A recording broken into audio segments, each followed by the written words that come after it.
What's up, guys? Alright, I'm back with another video update. Done a few things since last video, so let's go over them. Last video I talked about doing the injector connector, so I did just that. Mine came with the connectors themselves, my injectors, so I didn't have to worry about purchasing separate things. All I have to do is just basically chop these off and wire them in. There's no polarity requirements, so just pop them in, put the wire terminals in, slide them into the connector, and bam, you're done. Next up, as you can see, got some coil packs in. These are off of a 98 Maxima.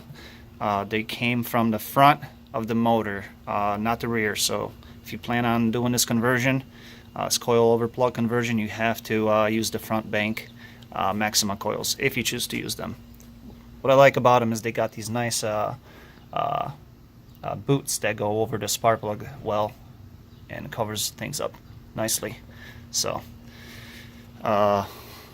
these are going to be wired directly into my AEM version 2 ECM.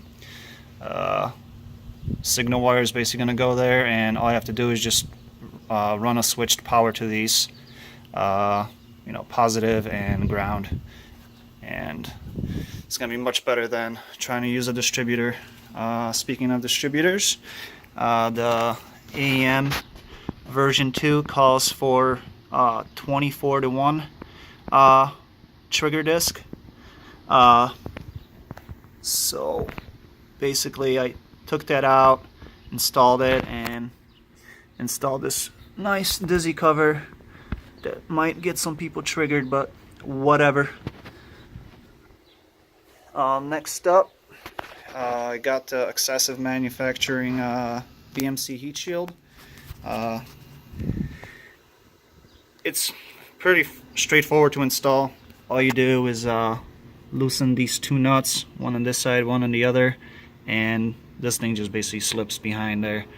Tighten it back up and it's good to go. On mine, I had to trim a little bit of the edge right here. Same thing on the other side because it was hitting the actual metal part of the BMC. So I just used a grinder, ground out what I need, and it's perfect. Looks like it's gonna do the job very nicely. See what he was doing there? He was basically going for as much reflection as possible. It's like a mirror.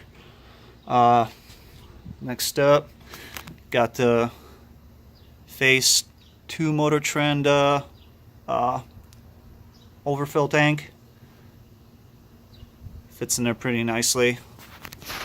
There's only one thing that caught my eye, and it was that it's just a breather hole, so if it poses any issues, if it starts smacking around, I'm just gonna drill out those spot welds and get this bracket right out of there. Let's see, what else did I do? Yeah, I finalized, secured permanently the intercooler piping and the coolant hoses. Was waiting for these nice T-bolt clamps, and I kept ordering the wrong size for the compressor outlet here. I finally got the right size, so got that on, and I ended up upgrading the fan that came with my CX Racing Honda radiator. That one was only pushing 700 CFM, and it only had one speed. This one is 1000 CFM at low speed and 1500 CFM at high speed. I'm gonna use the stock connector to control this fan through the ECM, so I won't have to run any separate wires, no switches, no bullshit, just let the computer control it. So I used a lighter test, and I lit a lighter right here. Actually, I don't have a battery with me, but basically I had a lighter here and I kept pulling it away here, and the damn thing was still pulling. Same thing with out here. I had the lighter like out to here. You can see the flame being sucked towards the intercooler. So that was at low setting too. So I know this fan's gonna do the job.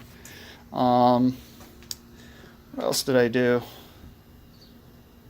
I think that's it.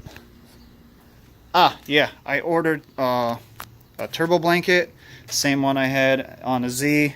It's a Thermal Zero, very nice quality blanket. I was able to put my hand right on top of the turbocharger turbine without burning my hand after like a hard run. So if it worked for the Z, it's gonna work here. I ordered a battery relocation because I don't no longer have the tray here, and some insulated battery posts. I also ordered the Greddy oil cooler filter adapter. It's got the built-in thermostats, so you don't cool your oil too much and possibly, you know, damage your bearings. You want the oil nice and hot. That's when it works the best. So, not hot, you know, warm, hot-ish. You know what I mean. But yeah, chipping away at this thing, guys. I really want to get it running by the end of June. So it's just a bunch of little things left, and it'll be done. Yeah, that's it. Stay tuned for the next video. Take care, guys.